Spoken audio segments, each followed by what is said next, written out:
They said the wedding would be the biggest Umuoko had ever seen. Even before the invitations went out, the whole town already knew. The drummers had begun rehearsing every evening under the mango tree near the village square.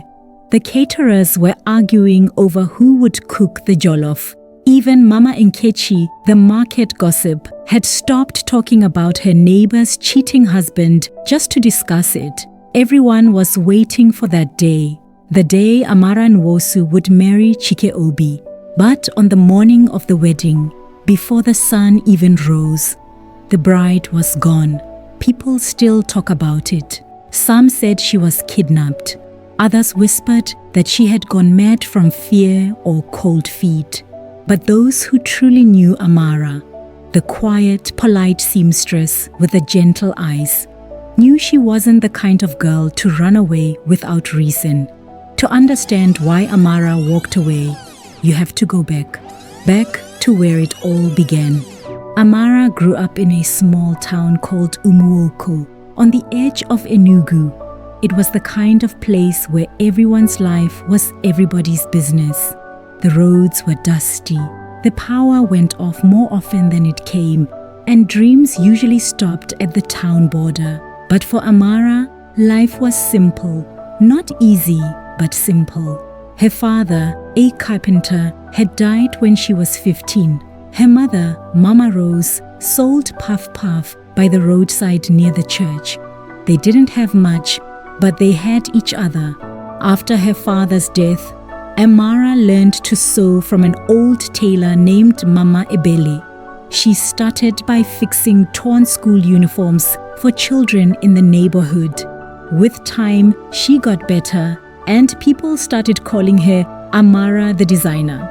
She never thought much about love, not because she didn't want it, she just didn't have time for it.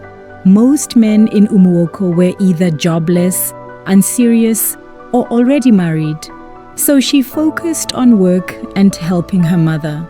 That was until the day she met Cheek. It was a hot afternoon, the kind that makes even the chickens look for shade. Amara was coming back from the stream with a bucket of water on her head when a car slowed beside her. A white Toyota Corolla, the kind that made heads turn in Umuoko. The driver rolled down the window. A tall man in a white shirt and dark shades leaned out. "Hey, let me help you," he said, smiling. Amara adjusted the bucket and shook her head politely. "No, thank you. I'm fine." But the man didn't drive away. "You're Amara, right? The tailor near the market." She blinked. "Yes. How do you know me?" He smiled again. "My cousin told me about you. I'm Chika Obi. I just came back from Lagos. I'm helping with the new borehole project here." That was how it started. From that day, Chike never stopped showing up. He would park his car near her sewing shop, leaning on the doorframe while she worked. He would bring her snacks, sometimes suya, sometimes meat pie, and sit there talking about Lagos life, the traffic, the business deals, the restaurants. At first, Amara was shy around him. She wasn't used to men like Chike, polished, confident, city-bred, but he made her laugh, and before long, she started waiting for his visits without realizing it. Her mother noticed. "My daughter, who is that fine young man that's always hanging around?" Amara smiled, pretending to be busy ironing. "Just someone from the city." Mama Rose chuckled. From the city? Be careful, oh. City men talk sweet like honey, but they sting like bees." Amara laughed it off. "Mama, he's not like that." But deep down, she didn't know what he was like. Weeks turned to months. Chika began helping them. He paid for their light bills, repaired their leaking roof, and even bought Mama Rose a new gas stove. People started talking. "Amara, you are lucky, oh," her friend Ngozi said one afternoon while they sat outside eating roasted corn. "That man fine die, and see the way he looks at you, eh? You don't win jackpot." Amara only smiled. Even though she tried to hide it, she had fallen for him completely. One evening, Chike took her to the town's small restaurant. They sat at a corner table under a flickering bulb.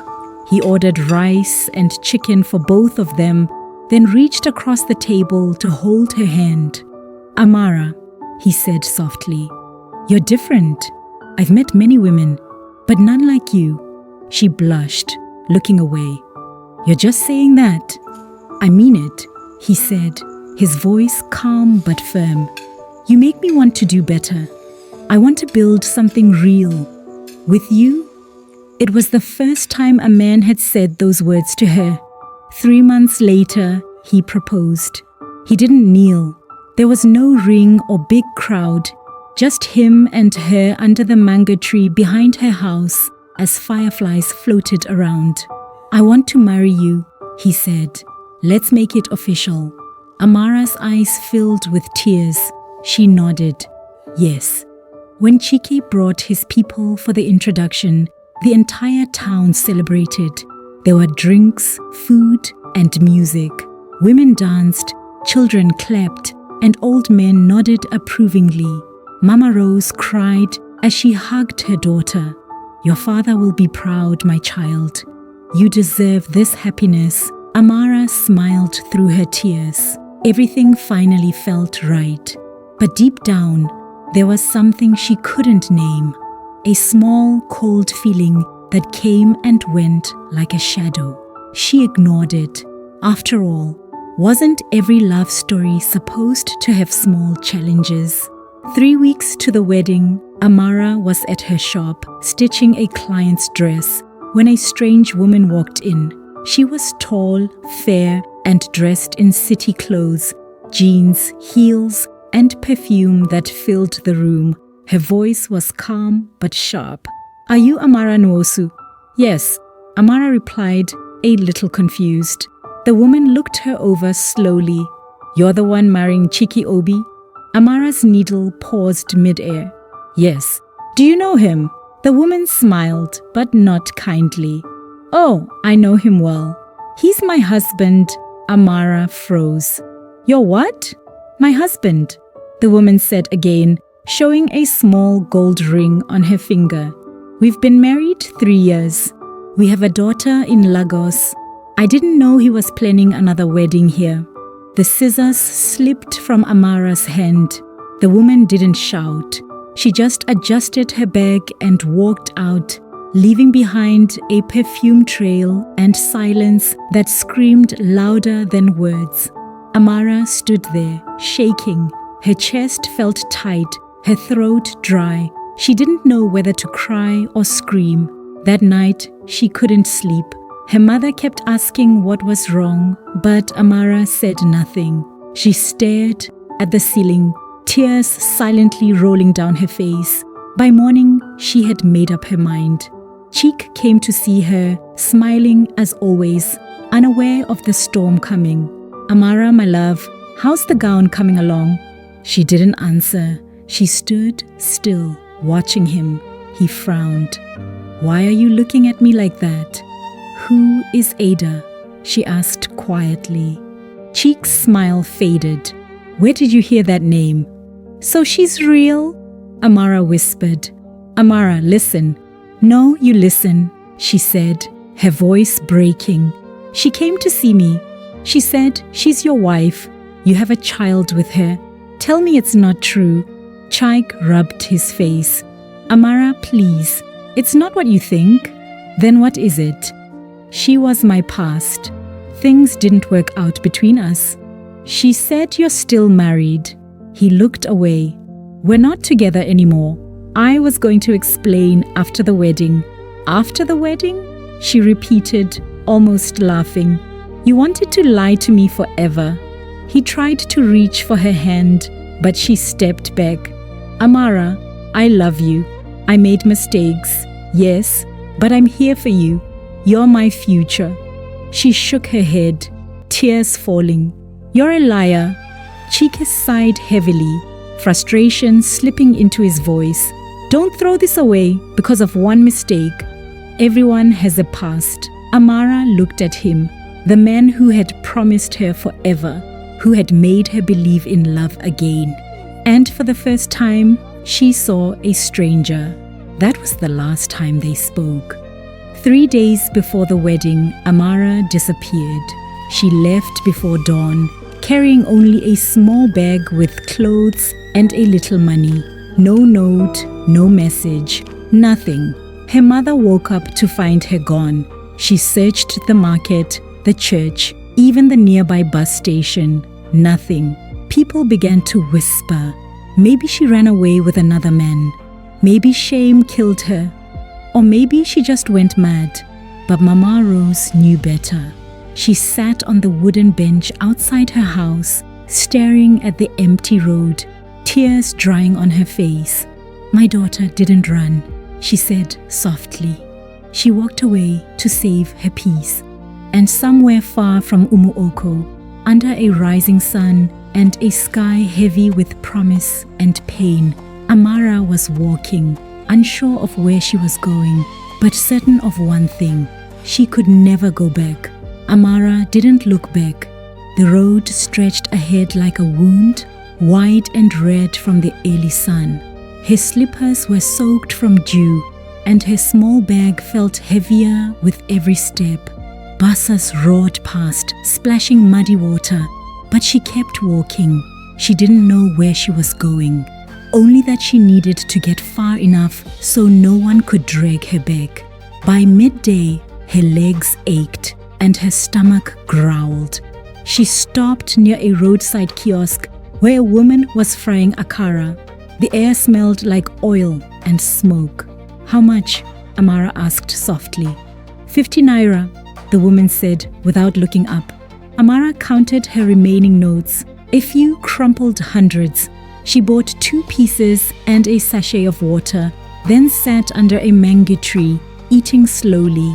Her mind kept replaying everything: Chike's face, the lies, the wedding drums that would be beating without her. She imagined her mother's tears, the gossip, the whispers. Maybe she should have stayed, faced it all, explained herself. But the thought of standing before those same people who once called her lucky, now calling her a fool, made her heart twist. No, she couldn't go back. Not now, not ever.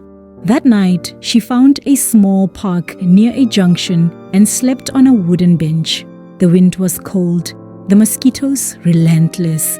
A watchman passed by once, shining his torch on her face. "Madam, you no get house?"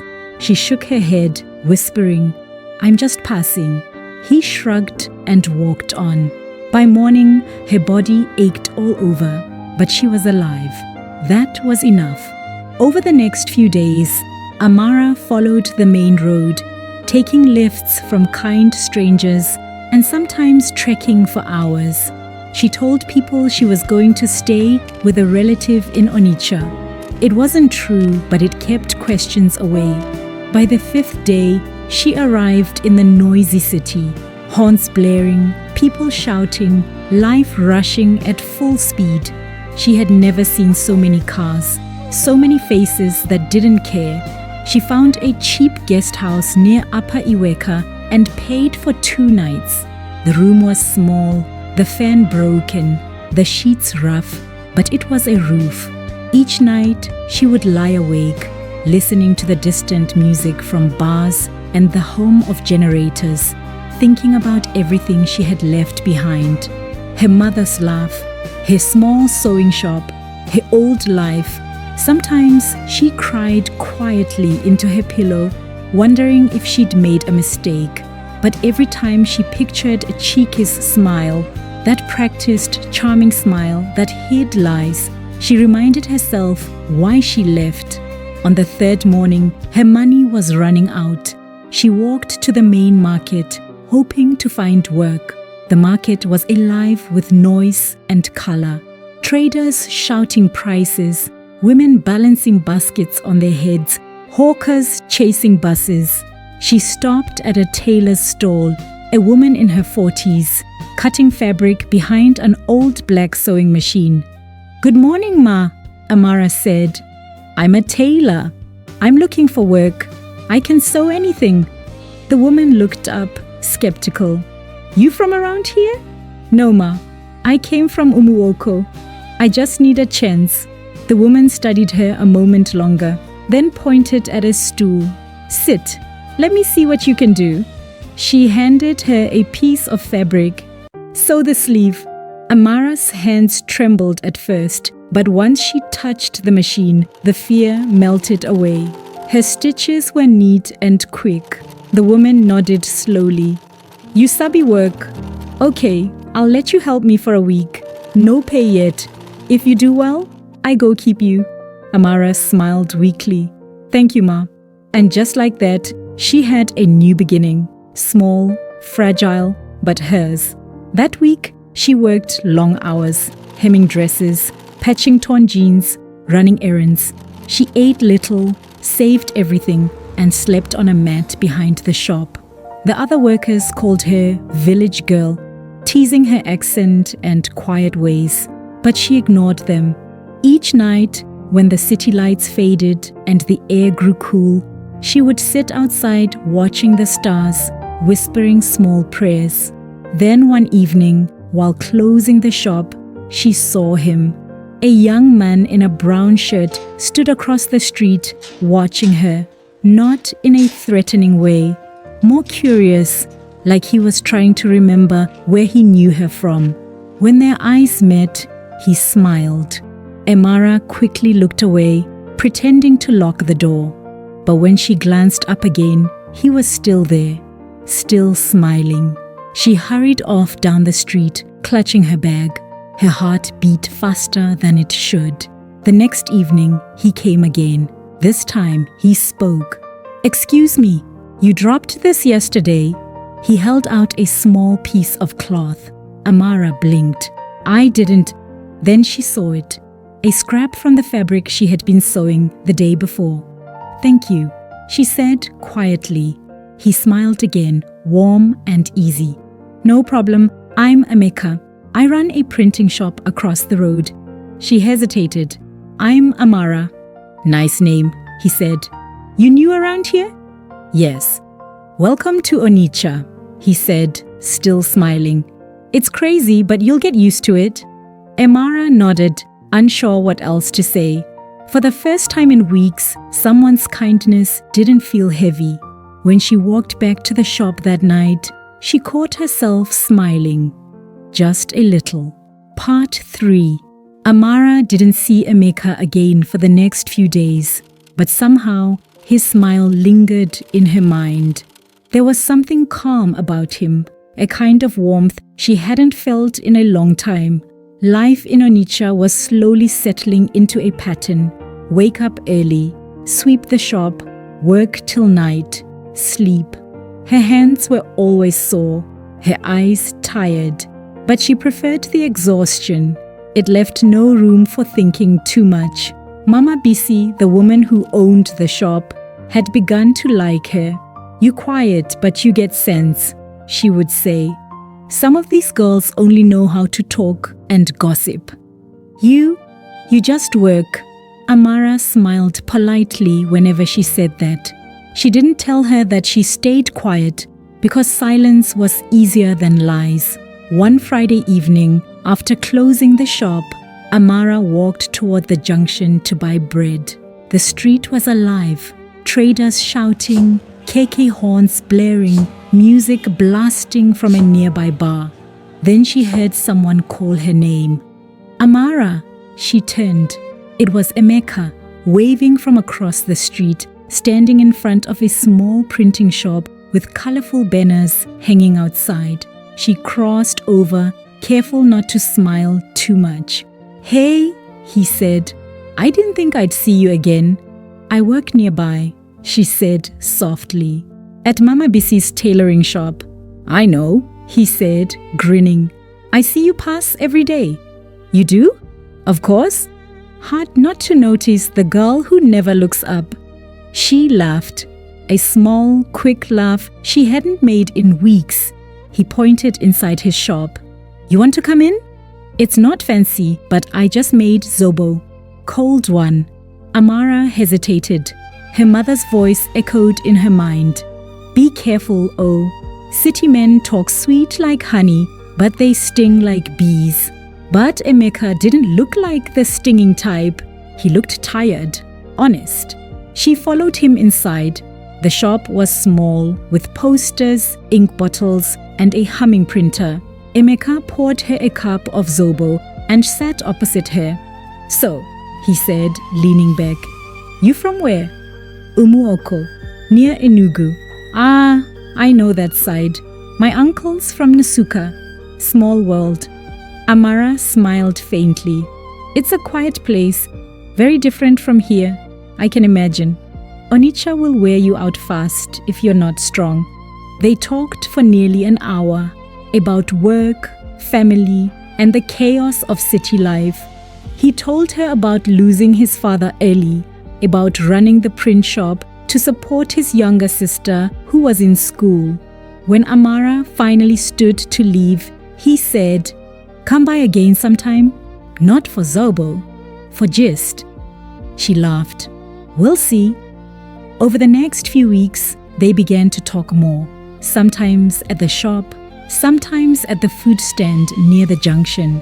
He never pushed, never asked too many questions. He just listened, really listened, like her words mattered.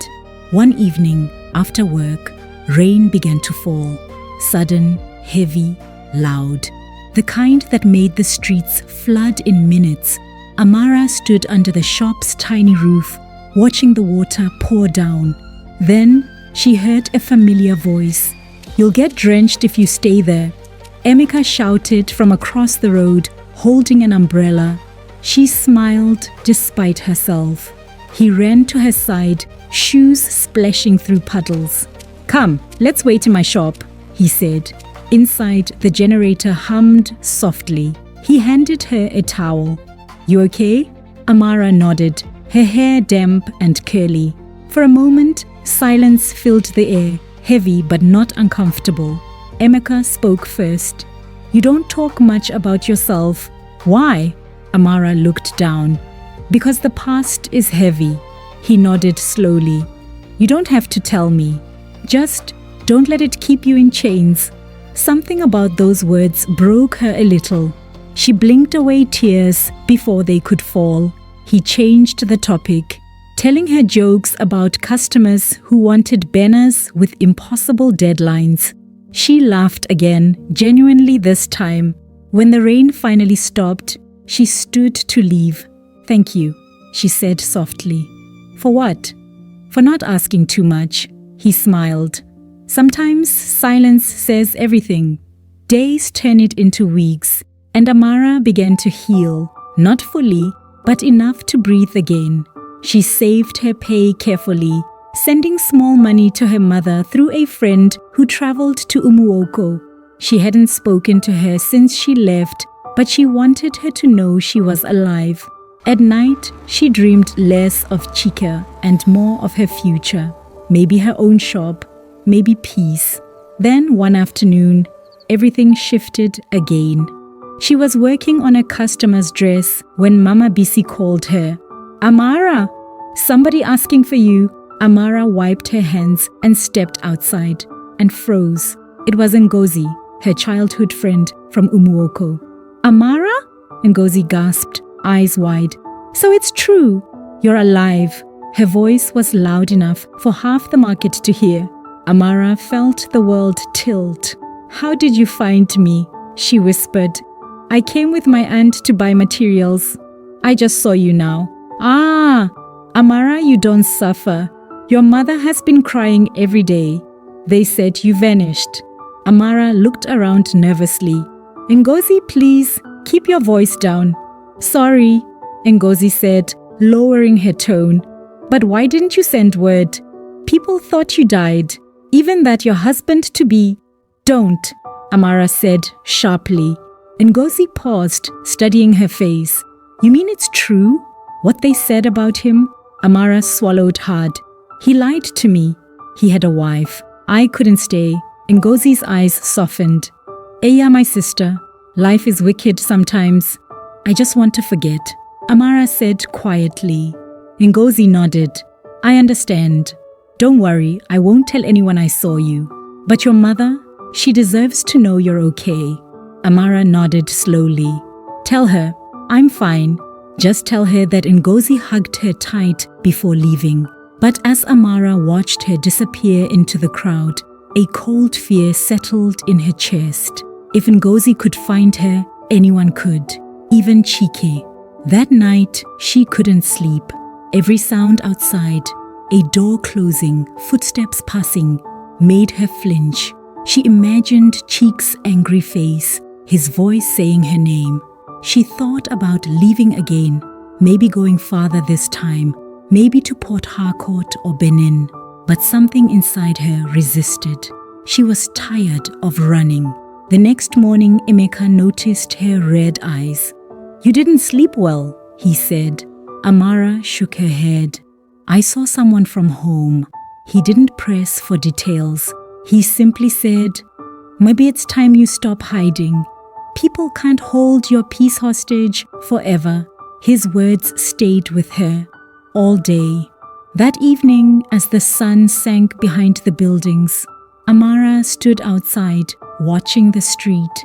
For the first time, she didn't feel like a ghost. She felt alive. Scared, yes, but alive.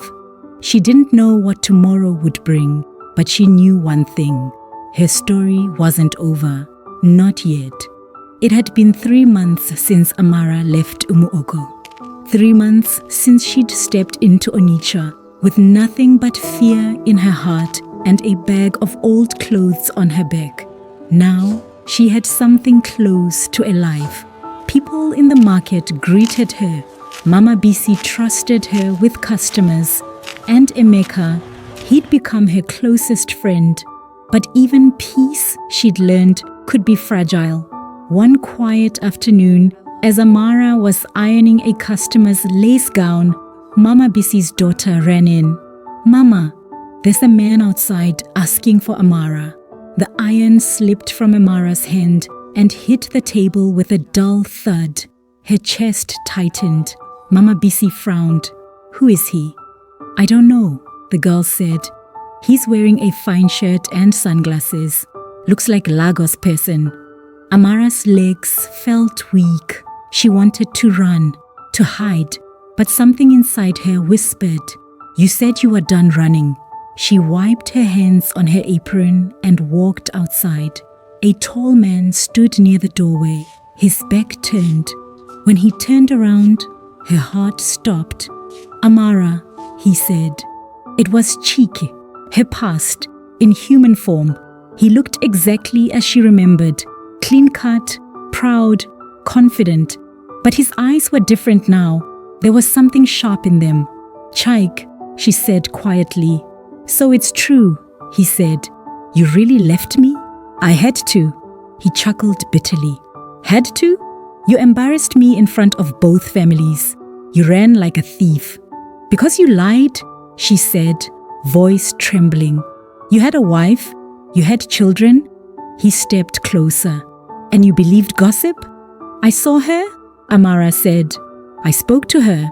For a moment, his mask cracked. His jaw tightened. Then he forced a smile. You think you can just disappear and live peacefully? You owe me, Amara took a step back. I don't owe you anything. Cheek's tone dropped low. You owe me my pride, my name. Do you know how people look at me now? How your mother knows what you are, she said firmly. And so do I. He glared at her, eyes burning. Then, with a bitter laugh, he said, You think this city will hide you forever? Don't forget, I know your people. I know your mother. That name hit her like a slap. Stay away from her, Amara warned. He smiled coldly. Then come home. Before she could answer, Emeka appeared from across the road, holding a box of printed flyers. Amara? What's happening? Cheek turned sharply. Who's this? Someone who respects her, Emeka said, setting down the box. Cheek looked him up and down and scoffed. You think this is your business? It became my business the moment you raised your voice," Emeka said quietly. The air between them thickened. Traders nearby were starting to stare. Chika noticed the eyes on him, hissed, and stepped back. "This isn't over," he said, his gaze fixed on Amara. Then he turned and walked away. That night, Amara sat in Emeka's shop, silent. The generator hummed softly. "He won't stop," she said finally. "He's the type that hates losing." Emeka leaned forward. "Then you can't live scared anymore. You have to take your life back, properly this time."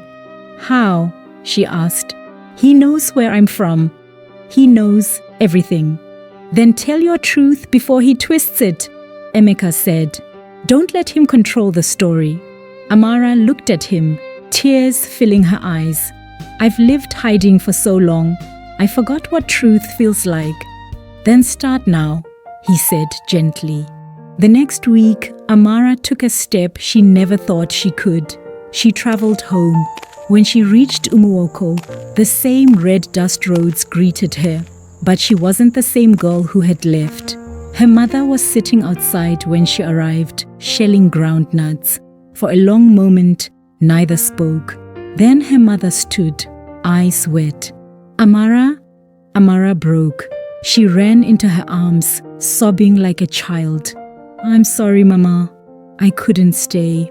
I couldn't tell you," she cried. Her mother held her tightly. "You did what you had to do. I heard what he did. I only prayed you were alive." They talked till sunset. Her mother listened, and for the first time, Amara told her everything. The lies, the pain, the escape. When she finished, her mother said softly, "You did not walk away from marriage. You walked toward peace." Those words healed something deep inside her. Back in Onitsha, Chike tried to contact her again. Calls, messages, threats. But Amara didn't flinch this time. She blocked his number. She told Mama Bisi everything. And when he tried showing up again, Emeka was ready, along with the market women who had grown fond of Amara. One woman shouted, "If you don't leave our girl alone, we'll show you city madness today." That was the last day Chike ever came near. Months passed. Amara began sewing under her own name, Amara Designs. She started smiling more, laughing more, living. Sometimes in the quiet evenings, she thought about how far she'd come, from a runaway bride to a woman who finally owned her story. And Emeka, he stayed by her side, patient, kind, never forcing anything. One day, he brought her a small frame. Inside was a quote printed in gold. "Sometimes walking away is the bravest way to begin again." Amara smiled, tears glistening in her eyes. "Yes," she said softly, "it is." The rains had started falling again in Onitsha. Thick, heavy drops that washed the dust from the streets and brought a new smell to the air. For most people, it was just another season. But for Amara, it felt like a second chance. Every morning, she opened the wooden doors of her small shop, a narrow room squeezed between a tailor's kiosk and a fruit cellar. Above the door, a hand-painted sign read, Amara Designs. The letters weren't perfectly straight, but to her, they were beautiful. Her first few customers came slowly, mostly women from the market who wanted to sew wrappers, fix torn blouses, or adjust skirts. But Amara treated every single one of them like a queen. She ironed every seam carefully, folded their clothes neatly, and always said, "Thank you for trusting my hands." And people noticed. Soon, women started whispering her name across the stalls. "That young tailor, Amara, she's good oh." Within 2 months, she had more work than she could handle. She hired a small girl named Chinyere to help her cut fabric. By the 3rd month, she had saved enough to buy a standing fan. When the fan arrived, Emeka helped her set it up. As they worked, he smiled. "See you now. businesswoman. She laughed softly. "Don't mock me. It's just a fan." "It's not just a fan," he said. "It's proof that you're moving forward." She paused, looking at him. "You've always believed in me." "Even when I didn't," Emeka shrugged. "Maybe because I saw someone worth believing in." Their eyes met, just for a moment, but it lingered longer than usual. In the evenings, after closing shop, Amara would sometimes sit by the window of her small room, watching the city lights flicker. She often thought of her past, but it no longer crushed her. It was there, like a scar, visible but healed. One night, Mama Bisi came to her door. "My daughter," she said, smiling, "a customer wants you to design something special." "What kind of design?" Amara asked. "A wedding gown." Amara froze. For a second, her hands trembled. The word wedding still carried too much weight, but Mama Bisi didn't notice. She said, "She heard you're the best tailor around here." Amara nodded slowly. "I'll do it." When the bride-to-be came, she was young and excited, talking about colors and lace and how she wanted to shine like the moon. Amara listened quietly, smiling, giving her advice. But inside, a storm was brewing. Every stitch she made on that gown brought back flashes: the music, the drums, her mother's tears, the white dress she never wore. The night before the gown was to be picked up, Amara stayed late, finishing the final touches. When she finally looked at the completed dress, she felt tears sting her eyes. It was beautiful, and it wasn't hers. She touched the fabric and whispered, "Maybe this is what healing looks like."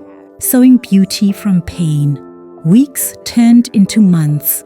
By now, Amara had regular customers, market women, traders, and even young students who came to her for trendy styles. Her little shop was alive with laughter, gossip, and the hum of sewing machines. And through it all, Emeka remained a constant. He would bring her lunch, fix the light bulbs, and sometimes just sit quietly while she worked. He never asked for anything more. But his eyes told stories his mouth didn't. One afternoon, while helping her move a table, he said, "You've changed, Amara." "How?" she asked. "You used to walk like someone running from something. Now you walk like someone who knows where she's going." She smiled faintly. "Maybe I finally do." He nodded, watching her. "So, where are you going?" Amara paused, pretending to think. "Forward, always forward." One Sunday, Emeka invited her to a friend's birthday party. It was small, just a few people in a backyard, music playing softly. For the first time in a long while, Amara let herself relax. She wore a simple yellow dress she made herself. When she stepped out, Emeka just stared. "What?" she asked, smiling shyly. He blinked. "You look like sunshine." She laughed, shaking her head. "Please, stop it." But as the evening went on, she caught him looking at her more than once. And for the first time, she didn't look away.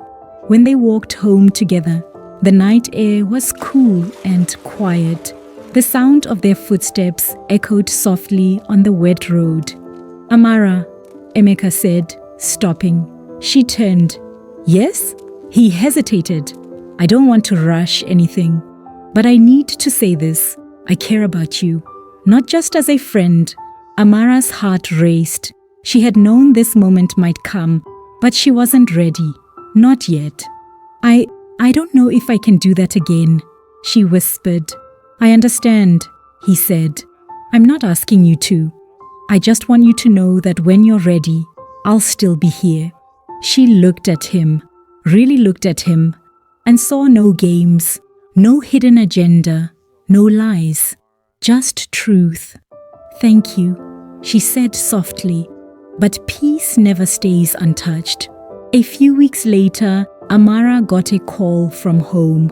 Her mother was sick. Nothing too serious, they said, just fever. But Amara's heart still pounded. She traveled down the next day. At home, she met her mother lying on the mat, weak but smiling. "Don't worry," her mother said. "It's just malaria. Old age and heat. Nothing more." Amara stayed 3 days, cooking and cleaning. She even visited the local church to thank God for how far she'd come. On her last evening there, a familiar voice called her name. "Amara." She turned and froze. Chika was standing by the gate. Her stomach tightened. He wasn't smiling this time. He looked tired, almost broken. "I came to apologize," he said quietly. "Please hear me out." Amara said nothing. "I lost everything," he continued. "The woman you met, she left me. I lost my job. I know I wronged you. I just wanted to say sorry." Her heart was pounding, but her voice stayed calm. "You should tell that to God." "I'm telling it to you," he said, stepping closer. "I don't expect forgiveness. I just needed you to know I regret everything." For a long time, Amara looked at him. The man who once had power over her now looked like a shadow of himself. "I forgave you a long time ago," she said. "But not for you. For me?" He nodded slowly. "I'm glad you found peace." Then he turned and walked away. As he disappeared down the dusty path, Amara felt something lift off her shoulders, the last weight of her past.